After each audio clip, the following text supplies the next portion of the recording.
फरूख शहबाज वड़ाइच जो कि एक बहुत ही सीनियर जर्नलिस्ट हैं। ये तजलील है, काला धब्बा लगाना है, क्योंकि एक बंदे को आप एयरपोर्ट पर रोकते हैं तो इसका मतलब है कि कल को जब वो वीजा अप्लाई करेगा किसी कंट्री के लिए तो उससे वीजा देते हुए अगला मुल्क सोचेगा, रिलक्टेंट होगा, बिल्कुल रिलक्टेंट होगा। हमेशा बहुत ही डिसेंट किस्म का जर्नलिज्म किया। उनके दुश्मन भी उनकी सहाफती इक़दार की ना वो है मद्दाह है। हमें आपसे उम्मीद है मोहसिन नकवी साहब, आप सहाफ़ी हैं, आपको मैं चैलेंज करता हूँ किसी भी सहाफ़ी के नीचे कमेंट पढ़ लें, फेसबुक यूट्यूब कहीं भी। सर फॉलोशिप की आप क्या बात कर रहे हैं? अभी पीछे डकी भाई का केस जो है उसके अंदर एनसीसीआई की गफलत आपके सामने। लीगली ग्राउंड्स के बगैर एफआईए कभी भी आपको एयरपोर्ट पे नहीं रोक सकती। बहुत सारे ऐसे साफी, मैं नाम नहीं लूंगा, जो मशहूर होने के लिए स्टंट करते हैं जी। और फारूक साहब को बड़े धीमे पेशेंस हमें कहते हैं कि भाई आपने एग्रेसिव नहीं होना, और उनके खिलाफ पता नहीं कौन से अनासर हैं जिन्होंने पिछले दिनों भी कंपेन करने की कोशिश की। एक बंदे के पास वीजा है, एक बंदे के पास टिकट है और उसके खिलाफ कोई कानून, कोई एफआईआर नहीं है, तो उस बंदे को रोकना, वो चाहे फारूक है, चाहे डकी है, चाहे हमजा है, चाहे फैसल, उसका लीगल राइट है, कॉन्स्टिट्यूशनल राइट है कि वो जहां मर्जी जा सकता है। अवेयर नहीं होना चाहिए कि हम किसके वाले से क्या मतलब करने जा रहे हैं कार्रवाई, क्योंकि अगर एक बंदा जिसके ऊपर आपने जैसा बताया कोई लीगल मैटर है ही नहीं, तो आप लीगल मैटर के बगैर किसी बंदे को रोक किस तरह सकते हैं? वो बंदा तो अपना राइट एक्सरसाइज कर सकता है। ऑफ कोर्स अब एनसीसी आई है, जब इसने बड़े बड़े इकदाम लिए जुए के खिलाफ चीज़ें ये वो, लेकिन जब लोगों ने उनको किया कि आप उसको भी पकड़ें, उसको भी पकड़ें, सिर्फ एक ही क्यों जो इन्फ्लुएंसर है, बाद में पता लगा कि पैसों के लिए किया, और वो एक बंदे की वजह से इतना अच्छा अदारा एनसीसी आई है जो बना था वो दिनों में डिफेम। पावरफुल आदमी की नहीं सुनते, पर्चा करवा देते हैं। वो भाई गवर्नमेंट के अदारे के पास जो पावर है, एक सहाफ़ी छोड़ें, किसी के पास नहीं पावर उसको कर सकता है, उसके खिलाफ नहीं आप बोल सकते। रिश्वत के बगैर काम नहीं होता यहाँ। अस्सलाम वालेकुम viewers, welcome to another podcast. मेरा नाम है हमजा साजिद राना। पाकिस्तान में आपको पता है एयरपोर्ट के ऊपर जो कवानीन लागू होते हैं, जिसको मेनली एफआईए, एनसीसीआई और एक पूरी एग्जैक्ट कंट्रोल लिस्ट बनती है, जिसके अंदर अगर कोई भी इंसान मुल्क के कवानीन के मुनाफी जाकर कोई भी इकदाम करता है तो उसको एयरपोर्ट पे ऑफलोड कर लिया जाता है, एप्रीहेंड कर लिया जाता है और फिर उससे इन्वेस्टिगेट किया जाता है। आज से पहले सिर्फ सियासतदान, ब्यूरोक्रेट और बिजनेसमैन इन चीज़ों का निशाना बनते थे, लेकिन वक्त के साथ हमने ये देखा है कि पाकिस्तान के अंदर जो सोशल मीडिया इन्फ्लुएंसर्स हैं उनको भी ऑफलोड किया गया, जिसमें डकी भाई का नाम सरे फहरिस्त है। कई बार तो रजब भट्ट के बारे में भी इस तरह की बातें हैं। लेकिन टू माई सरप्राइज इस वक्त पाकिस्तान के अंदर डिजिटल मीडिया का अगर कोई इस्तारा है जिसका नाम है फरूख शहबाज वड़ाइच, जो कि एक निहायत ही सुलझा हुआ सहाफ़ी है और उनका माजी प्लस इस वक्त जो उनका मीडिया कैरियर है वो भी बेदाग है। उनको कल एफआईए ने ऑफलोड कर लिया, उनके साथ पूरी इन्वेस्टिगेशन स्टार्ट कर दी, जबकि उनके ऊपर ना कोई लीगल प्रोसीडिंग चल रही है और ना ही किसी किस्म का गैर कानूनी को केस है और ना ही मुल्क के खिलाफ किसी भी किस्म की उन्होंने कोई कवानीन की खिलाफ वर्जी की। इस सब पे बात करने के लिए मैंने सोचा एक सहाफ़ी को दावत दे लेते हैं, क्योंकि सहाफ़ी बेहतर जानता है इन्वेस्टिगेशन जर्नलिज्म को और जो होने वाले सारे मामला हैं। मेरे साथ मौजूद है वेरी सीनियर जर्नलिस्ट, पाकिस्तान के अंदर मैं ये कह सकता हूँ कि ये वाहिद इंसान है जो कि डिफरेंट किस्म के मीडिया आउटलेट्स के डिजिटल प्लेटफॉर्म्स को हेड कर रहे हैं और लोगों तक सच्चाई हर किस्म की आश्कार करें। मेरी मुराद है Faisal Waqas. Faisal, very warm welcome. Thank you so much Hamza साहब, आपने कोई बढ़ा चढ़ा के मेरी तारीफ कर दी है। मैं एक आम सा आदमी हूँ और लेबर वर्कर हूँ, यानी कि हम लेबर करते हैं सुबह से शाम तक। मेरा आगाज़ ज़ारी बात है सहाफ़त से हुआ, लिखने से हुआ, राइटिंग से हुआ, न्यूज़ रूम से हुआ, और न्यूज़ रूम के अंदर आपको पता है पूरी दुनिया के सारे मामला आते हैं जो हमारे हाथों से गुजर के जाते हैं, और हमने उसको बड़ा अनबायस्ड करना होता है, क्योंकि हमारी जो ट्रेनिंग जिस अखबार से हुई है और वो अखबार जो है वो पूरे पाकिस्तान में उसको खैर नेगेटिव पॉजिटिव दोनों एस्पेक्ट हैं उसके, लेकिन पॉजिटिव एस्पेक्ट ये है कि हमारी ट्रेनिंग ये हुई है कि अनबायस्ड राइट, यानी कि आपने सेकंड पार्टी की राय के बगैर कभी भी न्यूज़ नहीं देनी। अगर वो कोशिश करें, अगर सेकंड पार्टी नहीं देती तो मेंशन कर दें कि ये हमारे अल्फाज नहीं है, और as it is hard reporting करनी है आपने जो हुआ है उसी तरीके को, और यही थी सख्ती। अच्छा फैसल साहब, एक और चीज़ जो मैं आपसे इस्टेब्लिश करना चाह रहा हूँ कि इस वक्त पाकिस्तान के अंदर आपको पता है, मैं आपसे समझना चाह रहा हूँ कि ये एफआईए की ज्यूरिसडिक्शन कहाँ तक है, एनसीसीआई क्या है, ये किस तरह अपना रोल अदा करते हैं, और सबसे बढ़कर जो एयरपोर्ट के अंदर कंट्रोल अथॉरिटी इनकी बनी हुई है, ईसीएल की लिस्ट बनती है जिसके अंदर नाम होते हैं कि जी ये मुल्क दुश्मन अनासिर हैं या मुल्क दुश्मन सहाफ़ी हैं या मुल्क दुश्मन कोई भी लोग हैं, लेकिन पाकिस्तान के अंदर इस वक्त जो मेरे सरप्राइज की बात है कि फ़ारूक शहबाज वड़ाइच जो कि एक बहुत ही सीनियर जर्नलिस्ट हैं, हमेशा बहुत ही डिसेंट किस्म का जर्नलिज्म किया, उनके दुश्मन भी उनकी सहाफ़ती इक़दार के ना वो हैं, मद्दां हैं, उनको ऑफलोड कर लेना। देखें जी, पहले तो मैं ये बात करूँगा कि FIA चाहे कोई भी अदारा है हमारे लिए रिस्पेक्टेबल हैं, क्योंकि जितने भी इदारे पाकिस्तान के वो हम उनको फॉलो करते हैं, उनके रूल्स और रेगुलेशंस को। बीइंग एज ए जर्नलिस्ट हमें हर उस इकदाम को तारीफ़ करनी चाहिए जो किसी अदारे की हो, और हर उस इकदाम की मुखालफत करनी चाहिए जो पाकिस्तान के आइन और कानून से बालातर बनने की कोशिश हो या बुरी हो, मुनाफी हो। और देखिए हर अदारे में अच्छे लोग बुरे लोग हैं, सहाफ़ी अच्छे हैं बुरे हैं, ठीक है, ब्यूरोक्रेट्स, पॉलिटिशियंस और कोई भी पब्लिक नुमाइंदा जिसके पास पब्लिक अकाउंटेबिलिटी हो। और मैं बात करूंगा कि कोई भी अदारा कानून कॉन्स्टिट्यूशंस के मुताबिक जो आईनो कानून है उसे बाहर नहीं जा सकता। ठीक है, हर अदारे को फॉलो करना है उसको, ठीक है, और उसके बगैर अदारा ही नहीं बनता ना। सर फॉलोशिप की आप क्या बात कर रहे हैं? अभी पीछे डकी भाई का केस जो है उसके अंदर NCCI की गफलत आपके सामने। देखें वही उधर ही जा रहा हूँ मैं। आप देखिए, आपने बात की ऑफलोड की और उन चीज़ों की, पहले मैं उन चीज़ों पे एक जनरल बयान दूंगा, एक आम अल्फाज में, आम फहम में, कि हर इंसान को समझना चाहिए कि ऑफलोड क्यों किया जाता है और कैसे किया जाता है ना, तो किन वजूहात की बना पे किया जाता है। जो चंद आम वजूहात हैं मैं सबसे पहले वो रखूंगा। सबसे पहले लीगली ग्राउंड्स के बगैर FIA कभी भी आपको एयरपोर्ट पे नहीं रोक सकती, नंबर 1। और उनके अंदर एग्जिट कंट्रोल लिस्ट ECL में जिसका नाम हो, इसके अंदर ECL, PNIL और ब्लैक लिस्ट, ठीक है, और ये 3 चीजों के बगैर जिनका नाम नहीं है लीगली FIA नहीं रोक सकती, ठीक है। और इसके अंदर भी आगे कैटेगरीज हैं, ठीक है ना। और किसी बंदे के खिलाफ कोई पेंडिंग इन्वेस्टिगेशन है, रिटन ऑर्डर है अदालत का, ठीक है, या फिर उसके बाद कोई security related notification interior ministry की तरफ से दिया गया, ठीक है। और FIA ये काम 3 अदारे मिलके ये करते हैं जी, एक अदारा नहीं करता। किसी को एग्जिट लिस्ट में या किसी को कंट्रोल लिस्ट में रखना है, किसी को ऑफलोड करने के लिए, ये चीज़ें। इसमें जिनके खिलाफ कार्रवाई है, करप्शन है, चीज़ें हैं दूसरी हैं, वो तो नोटिफाइड होते हैं, उनको पता होता है, अदारे चलते हैं। फिर बगैर किसी के खिलाफ केस हुआ है उसमें भी नोटिफाई करते हैं अदारे, ठीक है, कि भाईजान आपके खिलाफ केसेस चल रहे हैं, आप नहीं बाहर जा सकते। और बाकी अब आते हैं फ़ारूक साहब की तरफ जी। फ़ारूक साहब मैं ऑन कैमरा कहता हूँ, मेरे क्लास फेलो हैं, मेरे दोस्त हैं और बड़े अच्छे इंसान हैं। और मेरे ख्याल में आज तक उन्होंने कभी ज़िंदगी में किसी इंसान को ऐसी फेवर नहीं दी जो सहाफ़त के ख़िलाफ़ हो, असूलों के ख़िलाफ़ हो और गलत हो। असूल परस्त है आप। बड़ी दफ़ा हम दोस्त हैं, हमने उनसे स्टूडेंट लाइफ में कहा यार आपके ताल्लुकात हैं तो आप हमें कहीं एडजस्ट करवा दें। उन्होंने कहा यार मैंने कभी आज तक अपने लिए सिफारिश नहीं की, तो आपके लिए क्यों करूँ। मेरिट पे हैं, चीज़ें होंगी, हम ही मेरिट की धज्जियाँ उड़ाएंगे तो दूसरा बंदा क्या करेगा। फिर दूसरी सिफ्त उनकी, ये मैं पहले फ़ारूक साहब के बारे में बता रहा हूँ, बीइंग एज ए जर्नलिस्ट सहाफ़ी। हम बाद में आते हैं इस मामले में जो हुआ है, जो सोशल मीडिया पे ट्रेंड कर रहा है, रात से हर बंदा डिस्कस कर रहा है, बिल्कुल ऐसी। सेकंड थिंग कि फ़ारूक साहब कभी किसी से लड़ाई नहीं करते। मैंने बड़ी दफ़ा देखा इनके साथ लोगों ने ज़्यादतियाँ की, बात की, वो आगे से स्माइल पास करते हैं और खामोश हो जाते हैं और कभी किसी के खिलाफ नहीं गए, बोले नहीं। ठीक, हमने बड़ी दफ़ा उनको कहा कि फ़ारूक साहब आपके लोग फॉलो करते हैं, आपको सुनते हैं, देखते हैं, आप उसके खिलाफ बोलें, उसके खिलाफ बोलें, ये करें, ये स्टेटमेंट दें, वो कहते हैं नहीं यार नहीं। और देखिए उनके फेमस होने की सबसे बड़ी मिसाल है उस्मान बज़दार के, इन्होंने एक क्वेश्चन किया था उस्मान बज़दार से, और ये उनकी आदत है, कड़ा बड़ा सख्त क्वेश्चन करते हैं और उसका जवाब मांगते हैं, बाद में देते नहीं हैं, एनालिसिस नहीं करते। आज तक उनके पॉडकास्ट देख लें, शोज देख लें, कोई भी है, कभी भी वो काउंटर इस तरह का क्वेश्चन नहीं करते कि किसी की तजलील करें, किसी को मतलब नीचा दिखाने की कोशिश करें, सोशल मीडिया पे हिट होने के लिए कोई ऐसे दें, और लोग उनको पसंद करते हैं। मैंने देखा उनके ऊपर आज तक नेगेटिव किसी ने कमेंट नहीं दिया, ठीक, किसी बंदे ने दिया, और उन्होंने ज़ीरो से रिपोर्टिंग करके, अखबार से, फिर रिपोर्टिंग से, फिर TV पे इस तरह आए हैं, और हर बंदा उनका फॉलोअर। बाज़ दफ़ा तो मैं उनको कहता होता था फ़ारूक साहब जिस तरह की आप सहाफ़त कर रहे हैं, मुझे लगता है कि आप कल को फ़ैन फॉलोइंग बना के पॉलिटिशियन बनना चाह रहे हैं, और आप लगता है इलेक्शन लड़ेंगे क्योंकि आप लोग आपसे मोहब्बत करते हैं, राइट।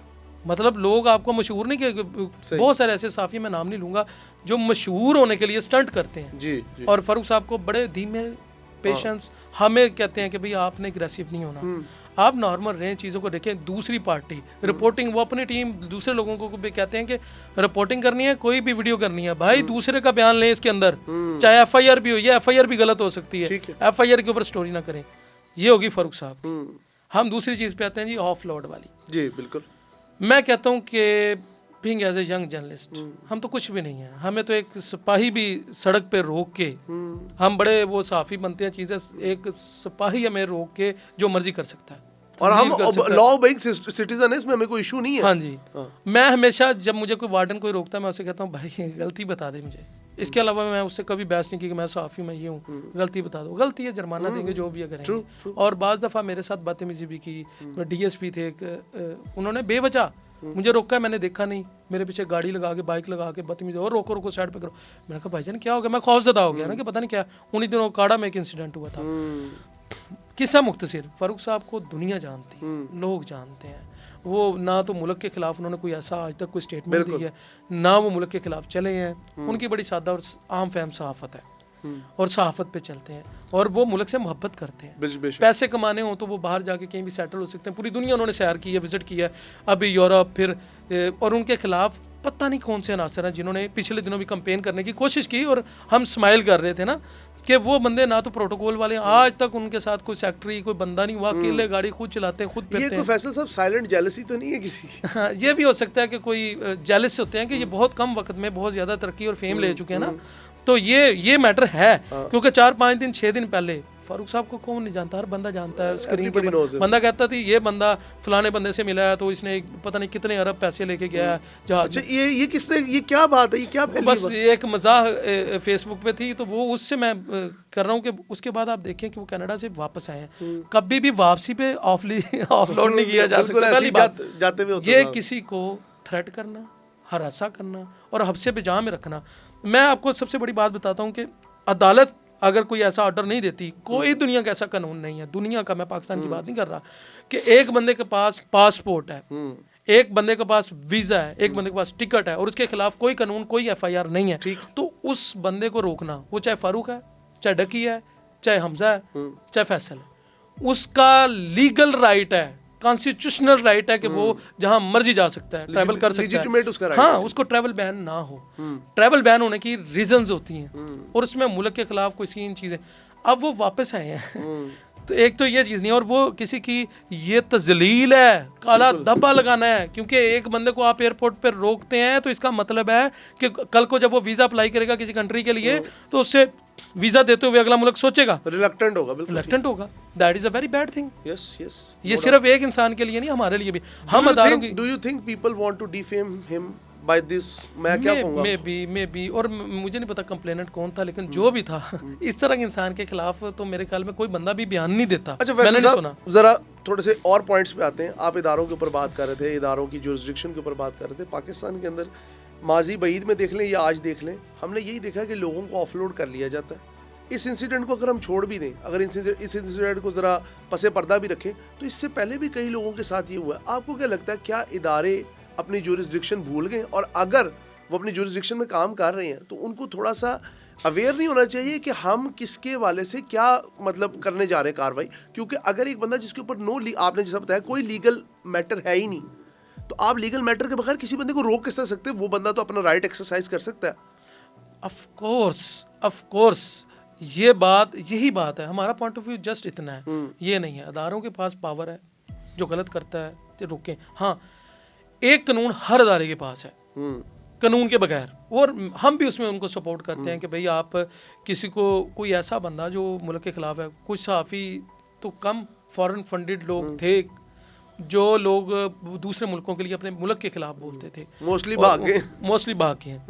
उन लोगों को बगैर किसी के रोका जा सकता है, ठीक है, क्योंकि वो सलामती के लिए खतरा, स्टॉप लिस्ट में डाल सकते हैं। लेकिन उन लोगों को, जो लोग मुल्क के साथ मुखलिस हैं, मुल्क में बिजनेस करते हैं, मुल्क में जो चीज़ करते हैं, मुल्क के लोगों के लिए बेहतरी करते हैं, मुल्क के लिए बोलते हैं, उन लोगों के साथ ये तजलील करना, मैं समझता हूँ कि एक ये इंसानियत की तस्लील है, बिल्कुल, ह्यूमन राइट है। बिल्कुल, no आपको doubt अगर about एयरपोर्ट that. पर रोका जाता है और हफ्से पजा में रखा जाता है, इट मीन्स कि यू आर हरास्ड। अगर आप फैमिली के साथ हैं तो आपकी फैमिली हरास्ड है। और वो हरासमेंट भी नेक्स्ट लेवल की है सर, नेक्स्ट लेवल की सर, बेइज्जती, तजलील, हरासमेंट।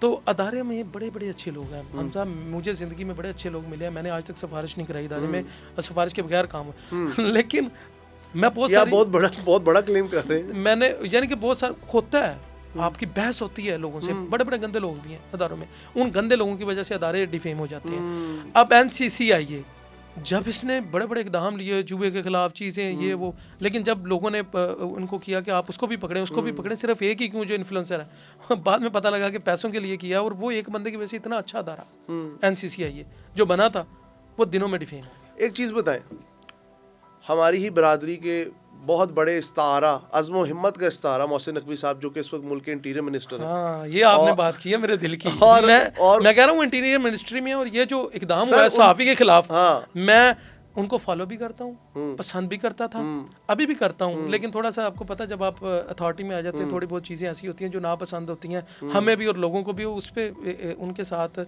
हम खैर कर सकते हैं रिक्वेस्ट कि भाईजान हमें आपसे उम्मीद है। मोहसिन नकवी साहब, आप सहाफ़ी हैं, बिल्कुल ऐसे। आपने बीबीसी के लिए रिपोर्टिंग की और मैंने आपके दायरे से आगाज़ किया था अपनी सहाफ़त का। मैंने इंटर्नशिप की थी पहले ड्यूरिंग एज ए, मैं तब स्टूडेंट था जब मैंने सिटी 42 में इंटर्नशिप की थी। मैंने उर्दू टाइपिंग वहाँ से सीखी थी ना, मैं टिक्कर लिखता था। और मज़े की बात, इतनी मज़े की बात है कि मेरा कोई चौथा पाँचवा दिन था, मोहसिन नकवी साहब एक चप्पल पहन के सलवार कमीज़ में ऊपर आए, मेरे साथ आके बैठ गए हैं, और मैं उनसे impressed, I am really impressed कि वो बंदे ने वहाँ बैठा है, जाके खुद काम किया, उठा के एडिटर को टक टक, दैट इज़ सहाफ़त। और हम इस फील्ड में उन लोगों को फॉलो करते हैं। मैं आज तक, मेरे नीचे 2 बंदे हैं, 3 बंदे हैं, 1 बंदा, 4 बंदे हैं, खुद काम करने को बेहतर समझा कि जो मैं करूंगा वो चीज़, क्योंकि उनसे मैं इंप्रेस हुआ था। उन्होंने अदारा बनाया, ये चीज़ें की, और उन्होंने बड़े अच्छे सहाफ़ती इक़दाम लिए। मेरी उनसे रिक्वेस्ट है, इसको नोटिस वो लें। अगर कोई नेगेटिव कैंपेन कर रहा है इसमें जिसका कसूर है उसको सामने लेके आए मोहसिन नकवी साहब, और उसको एप्रीहेंड किया जाए कि ये क्यों ऐसा किया ना एक बंदा जिसकी जिंदगी में कभी कोई, और वो पाकिस्तान वापस आ रहा है। यस, और सबसे बड़ी बात फैसल, देखें, मैं एक कदम आगे बढ़ के कहूँगा, लॉ ओबेइंग सिटीजन। उसकी आपने कोई वीडियो नहीं ऐसी देखी, कोई आपने उसके ऊपर कोई ऐसे इल्ज़ाम नहीं देखे, उसने जब भी सहाफ़त की हक़ाइक़ को सामने रखे। सर क्रेडिबिलिटी देख लें, आपको मैं चैलेंज करता हूँ, किसी भी सहाफ़ी के नीचे कमेंट पढ़ लें, फेसबुक यूट्यूब कहीं भी, अब के बाद ना आने शुरू हो जाए उन लोगों के, तो मैं नहीं कह सकता। आज से पहले फारूक साहब की जितनी सहाफ़त है, कमेंट्स पढ़ लें, दैट इज़ रियली पॉजिटिव और अवामी है, खुद प्लांटेड नहीं है। True. और कोई सहाफ़ी ऐसा नहीं है जिसके ऊपर आप सहाफ़ी हैं, आप रगड़ा लगा देते हैं लोगों को। मैंने देखा आपसे लोग डरते हैं, आपके पॉडकास्ट में नहीं आते लोग, नहीं ऐसी बात और लोग हमें तारीफ आपकी करते हैं लेकिन आपसे डरते हैं, खौफज़दा है कि ये हमारी वो छतरोल कर देगा। लेकिन फारूक साहब के कभी किसी का नेगेटिव कमेंट नहीं है, आपकी पोस्ट पे बेशुमार नेगेटिव कमेंट होते हैं, हालांकि आपने भी किसी के खिलाफ नहीं किया। हम्बल एंड वो कहते हैं ना ग्राउंडेड पर्सन, बहुत उसने बदतमीजी नहीं की आज तक किसी इंसान बिल्कुल से, ना नॉर्मल लाइफ में। उनके साथ बदतमीजी बड़ी दफ़ा की गई है, सड़क पे जाते आते आगे पीछे, लेकिन उन्होंने कभी उसको रिस्पॉन्ड नहीं किया और उसे पर्सन लेके रिवेंज नहीं लिया किसी इंसान से। Thank you so much Faisal, आपने अपना वक्त दिया, और स्पेशली आप आए मेरे पॉडकास्ट पे, तो मेरे लिए ये बहुत बड़ी चीज़ है, क्योंकि आपने अपना प्रोफेशनलिज्म, जिस तरह हमने देखा आपको ओवर द ईयर्स, और फारूक साहब को भी ओवर द ईयर्स देखा। इवन मैं ये कहता हूँ कि इदारों के अंदर जितने भी लोग हैं, उनको ये सोचना चाहिए कि आम आदमी की जो नब्ज़ है उसको महसूस करें, फील द पब्लिक पल्स, क्योंकि पब्लिक पल्स आपके लिहाज से चलती है। अगर आप लोगों को इस तरह परेशान करेंगे, मैं इनकी बात नहीं कर रहा, जनरलाइज बात कर रहा हूँ, अगर कोई भी इंसान पाकिस्तान से जा रहा है, आ रहा है, वो इस मुल्क का शहरी है, फंडामेंटल राइट्स हैं उसके पास राइट टू स्पीक है, right to express his ideas and knowledge है। प्लीज़, अब जिस तरह इन्होंने कहा कि कमेंट्स देख लें, एवरीथिंग इज पॉजिटिव। मुझे एक आखिरी अपने लिए, आपके लिए और अपने लोगों के लिए और आम सिटीजन्स के लिए एक अपील करनी है। जी please The camera is yours. मैं बड़ी हम्बल, मैं बड़ी वो रिक्वेस्ट करना चाहता हूँ अपने तमाम अदारों से। हम बड़ी मोहब्बत करते हैं, यकीन करें, अपनी रिपोर्टिंग के दौरान हमने कभी भी आज तक कभी इदारों के खिलाफ नहीं बोला। वो गलत है, सही है, इक़दाम हम उन्हें एडमायर करते हैं। खुदारा अवाम के खिलाफ क्रैकडाउन करें, लेकिन उन लोगों के खिलाफ करें कि जो लोग रिस्पॉन्सिबल हैं, क्राइम करते हैं। और मैं नाम नहीं लेना चाहता कि वापडा क्रैकडाउन होना चाहिए चोरों के खिलाफ, यस यस, लेकिन यकीन करें कि वापडा में वो लोग जिन बेचारों का गुनाह नहीं होता लाखों रुपए उनको पड़ जाते हैं, एसडीओस को ही भरते रहते और हैं। वो सुनते ही नहीं है। मैं कहता हूँ कि इस तरह बहुत से इदारों में ऑफिसर्स बैठे हुए हैं, वो एक पावरफुल आदमी की नहीं सुनते, फिर और बन जाता है पर्चा ना करवा देते हैं। हाँ जी। वो भाई गवर्नमेंट के इदारे के पास जो पावर है, एक साहबी छोड़ें, किसी के पास नहीं पावर उसको वो कर सकता है, उसके खिलाफ नहीं आप बोल सकते। रिश्वत के बगैर काम नहीं होता यहाँ, ये चीज़ें भी हैं कुछ। तो मेरे ख्याल में अगर हमारे जो पावरफुल लोग हैं उनको देखना चाहिए। और दूसरा, ह्यूमन राइट्स, प्लीज़, अवाम आपके साथ खड़ी है, टोटली खड़ी है। आप ह्यूमन राइट्स वायलेशन किसी आम बंदे की जो गरीब है और जिस तरह का मर्जी है उसको उसकी तस्लील ना करें। Thank you so much Faisal. Viewers, बात यह है कि आज की पॉडकास्ट में हमने सिर्फ आपको कुछ कवानीन बताए, आपको इदारों के हदूदों को यूद बताए, और ये बताया कि जो सहाफ़ती इक़दार है उनके साथ चलते हुए अगर कोई इंसान किसी भी किस्म की प्रॉब्लम में फंसे तो उसके बारे में हम लोगों के एहसासात क्या हैं, जज्बात क्या हैं, क्योंकि ज़ुबान खल्क नकारा खुदा है। अगर कमेंट्स पॉजिटिव हैं तो काइंडली बिहेवियर भी पॉजिटिव होना चाहिए, क्योंकि इदारों के साथ ही हमारे मुल्क की सलामती है, बका है। लेकिन साथ साथ ये बात भी रोज़े रोशन की तरह यहाँ है कि अगर पब्लिक नैरेटिव को आप रगेदेंगे तो पब्लिक परेशान होगी, और जब पब्लिक परेशान होगी तो मुमलिकत खुदा दादे पाकिस्तान, जिसके कवानीन ताज़ीरात पाकिस्तान, जिनके ऊपर इस मुल्क की बेस खड़ी है, वो सारे डिसरप्ट हो जाएंगे। काइंडली लॉ ओबेइंग सिटीज़न बने, और जो लॉ इन्फोर्समेंट एजेंसीज हैं उनसे 10 बस्ता गुजारिश है कि आम आदमी का ख्याल करें। बहुत शुक्रिया।